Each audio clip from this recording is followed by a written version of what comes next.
Hello friends, நம்ம இன்றைக்கி வீட்டில் இருக்க சிம்பிளாக வெங்காயம், கோஸ், கேரட், பீன்ஸ் அண்ட் பச்சை மிளகா இந்த 5 திங்ஸ் வச்சு நம்ம ஃப்ரைட் ரைஸ் எப்படி செய்கிறதுன்னு பார்ப்போம். ஸோ ஃப்ரைட் ரைஸ் செய்கிறதுக்கு ஃபர்ஸ்ட் நீங்கள் அரிசி நீங்கள் நார்மலாக சாப்பாட்டுக்கு யூஸ் பண்ணுற அரிசியோ இல்லை ஜீரக சம்பா இல்லை பாஸ்மதி அரிசி, அது உங்கள் சாய்ஸ். ஸோ அது ஒரு 20 மினிட்ஸ் இல்லை ½ அன் ஹவர் ஊற வச்சுட்டு தனியாக சாதம் வேக வச்சு நம்ம வடித்து வச்சுக்கிறோம். ஸோ இதை வேகும் போதே நீங்கள் கொஞ்சமாக உப்பு போட்டுக்கோங்க, அப்போ தான் நமக்கு ஃப்ரைட் ரைஸில் டேஸ்ட் வரும்.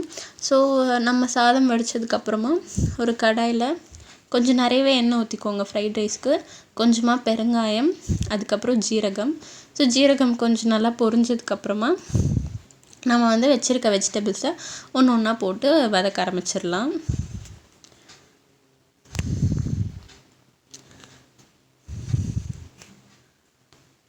ஸோ இப்போ நமக்கு ஜீரகம் நல்லா பொரிஞ்சிருச்சு. ஸோ இப்போ நம்ம வச்சுருக்க ஆனியன் ஃபர்ஸ்ட் நம்ம போடுறோம். ஆனியன் போட்டு நல்லா ஹை ஃப்ளேமில் வச்சு நீங்கள் ஃப்ரை பண்ணலாம் ஃப்ரைட் ரைஸ்க்கு. ஸோ இது கொஞ்சம் நீங்கள் நிறையவே இந்த வெஜிடபிள்ஸ் வதங்க வரைக்கும் நீங்கள் நிறையவே எண்ணெய் சேர்த்துக்கணும். ஆனியன் நல்லா கண்ணாடி மாதிரி வர வரைக்கும் நீங்கள் நல்லா ஃப்ரை பண்ண வேண்டியிருக்கும்.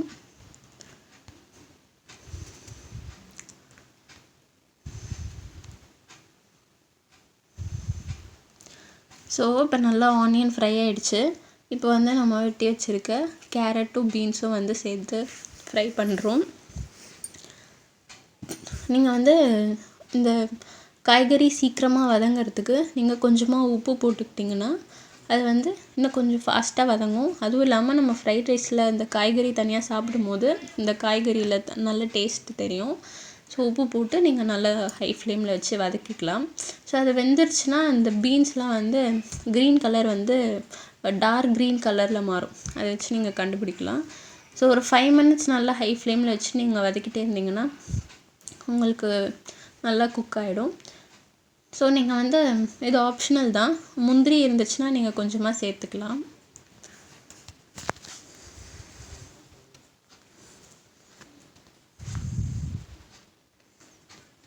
ஸோ இப்போ நம்ம காய்கறி நல்லா வதங்கிடுச்சு.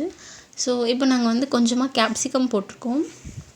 ஸோ இதுவும் ஆப்ஷனல் தான். நீங்கள் கேப்சிகம் இருந்தால் யூஸ் பண்ணிக்கலாம், இல்லைன்னா நீங்கள் பச்சை மிளகாவே யூஸ் பண்ணிக்கலாம். பச்சை மிளகா நீங்கள் ஆட் பண்ணுறதுனா ஆனியன் கூடவே ஆட் பண்ணி நீங்கள் அதை ஃப்ரை பண்ணிக்கலாம். ஸோ இப்போ இது நல்லா எல்லாம் வதங்கினதுக்கப்புறமா நம்ம வச்சுருக்க கேபேஜை லாஸ்ட்டாக ஆட் பண்ணுறோம். ஆட் பண்ணி கொஞ்சம் நல்லா ஃப்ரை பண்ணிகிட்டே இருக்கோம். ஸோ இந்த டைமில் நம்ம வடித்து வச்சுருக்க சாதத்தை ஒரு பாத்திரத்தில் கொட்டி கொஞ்சமாக ஆற வச்சுக்கிறோம். அப்போ தான் நமக்கு ஃப்ரைட் ரைஸில் உதிரி உதிரியாக வரும் அப்படின்றதுக்காக. சாதம் நல்லா வெந்திருக்கு பாருங்கள். ஸோ இப்போ நமக்கு இந்த காய்கறி நல்லா வதங்கினதுக்கப்புறம் கொஞ்சமாக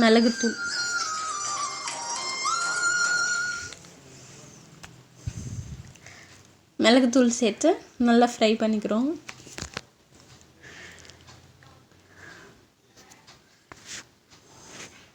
ஸோ இப்போ பார்த்தீங்கன்னா தெரியும், நம்ம அவ்வளோ காய்கறி போட்டோம். பட் ஆனால் இப்போ ஃபுல்லாக வதங்கிருச்சு.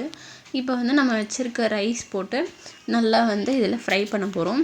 நீங்கள் இப்போ இதை லோ ஃப்ளேம் இல்லைனா மீடியம் ஃப்ளேமில் கூட வச்சுக்கலாம். பிகாஸ் நம்ம இப்போ தான் வடித்து சாதம் அப்படின்றதுனால. சப்போஸ் நீங்கள் முன்னாடியே மார்னிங் ஒரு ஆஃப்டர்நூன் வடித்த ரைஸ் கூட நீங்கள் நைட் டைமில் இந்த மாதிரி ஃப்ரைட் ரைஸ் செஞ்சுக்கலாம். ஸோ குழந்தைங்களும் விரும்பி சாப்பிடுவாங்க. குழந்தைங்கள்லேருந்து பெரியவங்க வரைக்கும் எல்லாருக்குமே ஃப்ரைட் ரைஸ் பிடிக்கும். அண்ட் இதில் நம்ம வெஜிடபிள்ஸ் எல்லாம் போட்டிருக்கிறதுனால இது ரொம்பவே ஹெல்த்தி. ஸோ சிம்பிளாக வீட்டில் இருக்க இந்த வெஜிடபிள்ஸ் வச்சு எப்படி ஃப்ரைட் ரைஸ் செய்கிறதுன்னு பார்த்தோம். ஸோ இது கண்டிப்பாக ட்ரை பண்ணி பாருங்கள். இந்த வீடியோ உங்களுக்கு பிடிச்சிருந்துச்சுன்னா லைக் பண்ணுங்கள், கமெண்ட் பண்ணுங்கள் அண்ட் சமையல் சேனலுக்கு சப்ஸ்கிரைப் பண்ணுங்கள். ஸோ இப்போ நம்ம ஃப்ரைட் ரைஸ் ஆல்மோஸ்ட் ரெடி ஆயிடுச்சு. நல்லா ஒரு 2 மினிட்ஸ் இந்த மாதிரி லோ ஃப்ளேமில் வச்சு மிக்ஸ் பண்ணிவிட்டு நம்ம தொட்டுக்க சாஸோ இல்லை ஒரு நீங்கள் ஏதாவது பக்கோடா ஒரு சிப்ஸ் கூட வச்சுக்கலாம். ஸோ இப்போ நம்ம ஃப்ரைட் ரைஸ் ரெடி ஆயிடுச்சு.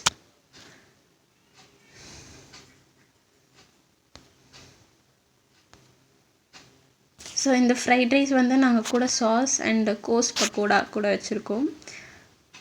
ஸோ இந்த ரெசிபி உங்களுக்கு பிடிச்சிருந்துச்சுன்னா லைக் பண்ணுங்கள், சமையல் சேனலுக்கு சப்ஸ்கிரைப் பண்ணுங்கள். தேங்க்யூ ஃபார் வாட்சிங்.